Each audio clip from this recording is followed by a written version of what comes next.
How did you use media technologies in the construction and research, planning and evaluation stages? Media technologies were an important part of this project from start to finish.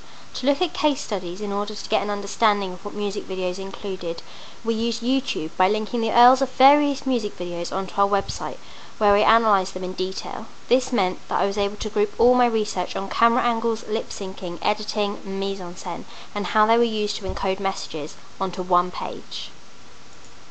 I also used the internet to search for inspiration for 70s costumes and copy them onto our website so that I could return to them easily in our planning stage. For our audience research, I used pie charts in Microsoft Word to illustrate the results of the questions and demonstrate what the audience did and did not want to see in a music video. I then converted these pie charts to images using Paint and uploaded them to my website where I could analyse them in detail.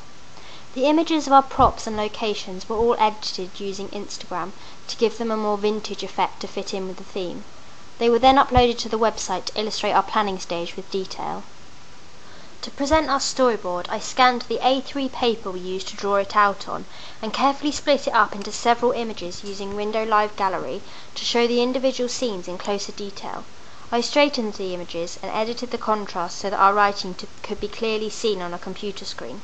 I then used Windows Movie Maker to create a slideshow of the scenes in the planned order. After this, I recorded our group talking about the analysis of each scene and why we had chosen certain locations, camera angles, costumes and what they represented. I then went back to Movie Maker and created a video of our storyboard and analysis with our voices annotating each one. In the production stage, we had three main things to focus on in terms of technology. The camera had to be fully charged prior to each day of filming and had to be used correctly, by which I mean in the right setting, with or without the night vision mode on, and in the right light. For example, we couldn't film anything with the camera looking into direct sunlight, otherwise it would blare out anything we wanted to include in the scene. The tripod had to be at the right height, level, on all three legs, placed on firm ground, and was vital in the filming to avoid any lopsided scenes. The third use of technology was of course the green screen, which had to be lit correctly with the right shades and lamps, and it also had to be filmed so that you could only see the screen and not what was around it, such as the tables in the classroom or the wires to the lamps. The editing stage of the production was definitely where I used the most media technologies, as there was a lot of changes to be made in order to create a professional looking final product. I used a program called Magix Movie Edit Pro Plus. There was then a checklist of things which this program enabled me to do. Firstly, I uploaded all the data off the camera to this program, and then I cut down all the unneeded scenes and outtakes. Transitions needed to be put in place, so I installed fades and jump cuts, which went with the rhythm of the music. Our flashback scene required a different colouring, as to make it clear to the audience that it was set in a different time period to the rest of the video. I changed the colouring of the scene to create a sepia colour, often used for flashbacks. Certain scenes, such as the instrumental, were sped up, and others, such as the running in the field scene, were slowed down.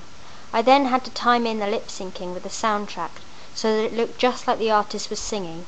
This was the most tricky part of the editing, as it needed to be precise. Lastly, and perhaps the most new part of editing for me, was the green screen, as we had to select which colour to eliminate and then put the background we needed on top of this. We then had to play around with the settings to try and get rid of any green outlines or faded areas. Lastly, in my evaluation stages, I have used various technologies to present my answers. Once again, I used Windows Movie Maker to make these videos by putting my pictures and examples along with a commentary which I recorded using the microphone on my webcam.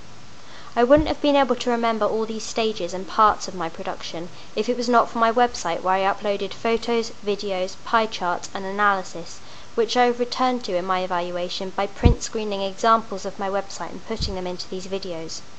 In conclusion, I would not have been able to do any part of this production without media technologies, as they allowed me to link all my research, planning, evaluation and construction together for me to look back at and analyse my work.